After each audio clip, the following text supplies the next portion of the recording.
Well, we want to share this with you. Tonight, a Canadian firefighter, a Canadian freighter with 17 people on board is still stuck in the ice on Lake Erie. Oh, it was leaving Buffalo, New York, heading back to Ontario this past Wednesday in sub-zero temperatures when the ice started forming around it. A search and rescue specialist with the Coast Guard says freighters are usually able to navigate surface ice, but occasionally the ice becomes too hard or thick to break. So a Coast Guard crew did start breaking up the ice around the ship yesterday, so hopefully it's going to be on its way soon. I really do wonder if this is a case of temperatures dropping so rapidly and maybe they were able to start their journey and then they had to stop. Yeah, you may think, what are they thinking? Surely they know the Great Lakes are going to freeze over this time of year, but Erie is at about 85% frozen as far as surface ice. Compare that to average. On average, it's about 40 to 45% this time of year.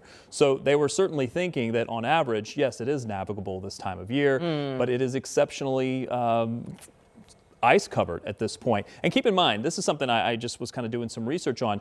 Erie is one of the first to freeze because it's so shallow. So Lake Erie itself, even though it's the southernmost of the lakes, it is the one that freezes first because of the water content. It just doesn't have as much water. So some interesting little side notes there for your Great Lakes trivia contest. Now we know. Well, they got to be patient. Yeah, dinner conversation. Yeah, they do. I think it's going to be a while before we see the temperatures really warm up enough that we'd be worried about breaking up some of that surface ice. Temperatures are going to warm up, but maybe slowly. By the way, Superior, which is the northernmost of those lakes, tends to freeze last because it is the deepest of the Great Lakes. So even though Erie is the southernmost, you would think it would be the last to freeze, but usually it's actually the first to freeze. And it's very rare that we get all of the Great Lakes to freeze over completely. Meanwhile, temperatures 20s currently. We are expected to drop down into the teens yet again for tonight. We do have a lot of clear skies. You can actually see in this picture, look at some of the clouds trying to sneak in from the west and northwest. And this will be the next, I don't necessarily want to call it a weather maker, but maybe a weather nuisance that may bring some snow chances to our forecast sometime tomorrow afternoon. Chances are small, but I don't want you to be caught off guard by that. 21 with sunshine, that's some good news, but really the most important value on this graphic is this right here. Really in the wintertime, our forecast is dominated by which way the wind is blowing from. This is what we always tell you, where the wind is blowing from. And the reason why is because that tells us what air mass is moving our way. As long as those south or southwest winds kick in, it will keep our temperatures from getting quite as cold overnight, but may actually jumpstart our warming process for tomorrow. So 15, which we may get to around 9 or 10 o'clock tonight.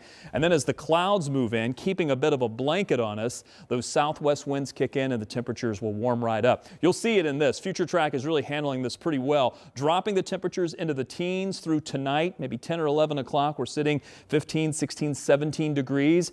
And then look at this. As we get into morning, the temperatures may actually warm up before the sun even comes up. And I do think we'll have a nice sunrise out of this with some high thin clouds trying to roll through. We may be able to get some sunshine underneath some of those clouds, but the model's also spitting out a couple of snow showers. That snow chance I mentioned, most of that will stay into the northern part of the state. I don't expect much in the way of any snow accumulation or anything like that, but yesterday we didn't have that much of a snow chance either, and we also saw we did have some accumulation with some of those heavier snow bursts that came through. I think that'll be out of here by Saturday afternoon, and as we head into Sunday, not quite as warm of a day.